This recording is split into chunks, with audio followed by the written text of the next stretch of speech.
ကျမရဲ့ခင်မုန်းကကျမအကြိုက်ဆုံးဟင်းလျာတွေကိုနေ့တိုင်းပြင်ဆင်ပေးလိရှိပါတယ်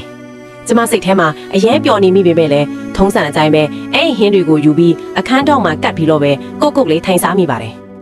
ဒါကိုကြည့်ပြီးယောခမဖီတူကအရန်ကိုဇဝေဇဝါဖြစ်နေပေမဲ့ကျမကတော့ပို့ပြီးတော့ကြောက်လန့်တကြားဖြစ်နေခဲ့တာပါ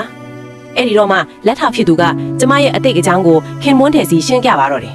တကယ်တော့ကျမဟာရိုးအတူတယောက်ဖြစ်လို့မိထွေးနဲ့သူ့သမီးကကျမကိုအမြဲအနိုင်ကျင့်ခဲ့ကြတာပါစီးနေနေကြနေတဲ့အေးစစ်တဲ့နေ့တွေမှာတော့အဖို့အစားပါးပါးလေးနဲ့ကျမကိုအပြီးမှာထွက်စားခိုင်းနေကြတာပါကျမကတော့ဒါကိုသူတို့ကကျမနဲ့ကစားနေတာလို့ပဲရိုးရိုးလေးထင်မှတ်ခဲ့တာပေါ့ကျမရဲ့ဘဝကဒီလောက်အထိတနာစရာကောင်းခင်မှန်တိလိုက်လိုက်တဲ့အခါခင်မွန်းဖြစ်သူဟာအရန်ကိုဒေါသထွက်သွားပေမဲ့ကျမရှိမှာတော့စိတ်ကိုထိန်းထားခဲ့ပါတယ်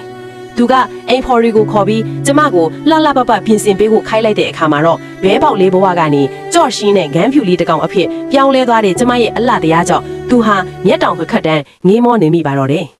သူ့ရဲ့အထူးမှယူထားတဲ့လက်ကောက်လေးကိုဝစ်ဆင်ပေးပြီးဒါဟာကျမအတွက်ကံကောင်းခြင်းတွေယူဆောင်လာပေးလိမ့်မယ်လို့သူကပြောခဲ့ပါတယ်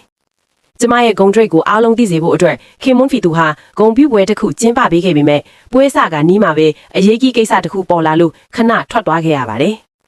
သူထွက်သွားတာနဲ့တပြိုင်နက်ကျမကိုအမြင်နှိပ်စက်ခဲ့တဲ့အမဖြစ်သူကရောက်လာပြီးကျမကိုပါးရိုက်ကအရှက်ခွဲပါတော့တယ်။ပွဲတဲ့ဧည့်သည်တွေကလည်းဘယ်သူမှမကူညီတဲ့အပြင်ကျမကိုဝိုင်းပြီးလောင်ပြောင်နေကြတာပါ။အမဖြစ်သူကကျမကိုလူတော်မကျိုးတဲ့အယူမလေးထိပ်ပြီးဒီလိုပွဲမျိုးကိုလာတက်ဖို့မတန်ဘူးလို့စွတ်ပွဲကတထေးကြီးအိမ်မှာပစ္စည်းလာခိုးတာလို့ပါအသေးရဖြတ်ပါတော့တယ်။ကျမကတထေးကြီးဟာကျမရဲ့ခင်မွန်းပါလို့ပျော်ပျော်ရွှင်ရွှင်ပြောလိုက်ပေမဲ့ဘယ်သူမှမယုံကြပဲအမဖြစ်သူကကျမကိုအပြင်မောင်းထုတ်ဖို့ကြိုးစားပါတော့တယ်